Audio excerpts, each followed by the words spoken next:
Okay. So one thing is very clear. If you got more than one, you got two or more than two supports, then your reactive couple doesn't exist. Is that clear to everyone?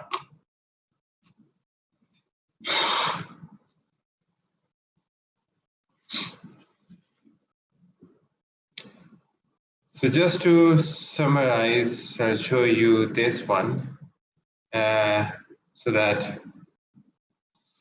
refresh your, to get a bit of fresher. Look, in this example, we've got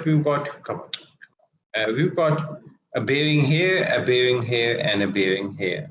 So you've got two or more than two perfectly aligned bearing, then your couple resistance doesn't show on your free body diagram. So therefore, if you look at this one, there's no reactive couple. If you look at this one, no reactive couple. And if you look at this one, there's no reactive couple. The only reactive force will act on those points. Is that clear to everyone? Is there any doubt in your concept? Just let me know, or I'll move forward. No, sir. So shall I move on? Sir. Yes, sir. Okay, so let's look at some examples. Yes, it's the same thing. It says exactly the same what I've already mentioned. Okay.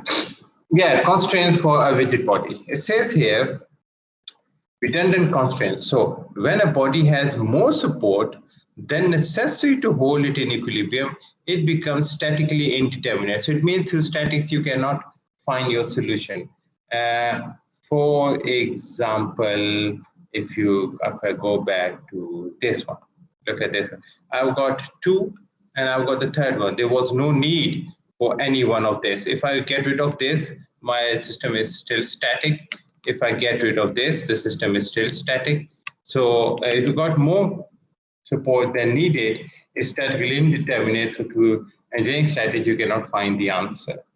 A problem that is statically indeterminate has more unknowns than the equation of equilibrium. That's the main reason why you cannot solve it through statics. Okay, another thing. Improper constraints. So sometimes here we have 6 unknowns, but there is nothing restricting rotation about the x-axis. Look at this. But we've got a ball support here, a ball support here, and the force is being applied here. This is not the right problem, because you apply force, it will rotate. And so it's an improper constraint. So in some cases, there may be as many unknown reactions as there are equation of equilibrium. However, if the supports are not properly constrained, the body may become unstable for some loading cases. So this also happens. You may have the right number of unknowns and the right number of equation, not like the previous one, but still the problem is unstable, because the system is not in equilibrium. Like in this example, I'll quote it again. You can see that this is the point. They've got ball joints at both ends, so it's allowed to rotate, and I've got force being applied here. So naturally, if you apply a force here, it will rotate. So it's not an equilibrium problem. Okay. Equilibrium equation in 3D. As stated earlier, when a body is in equilibrium, then the net force and net moments are equal. You know already this. Won't go into the details. You know the equation. You got the 6 degree of freedom, so you've got 3 linear, that's here, and then 3 rotation, that's here. Equation of equilibrium.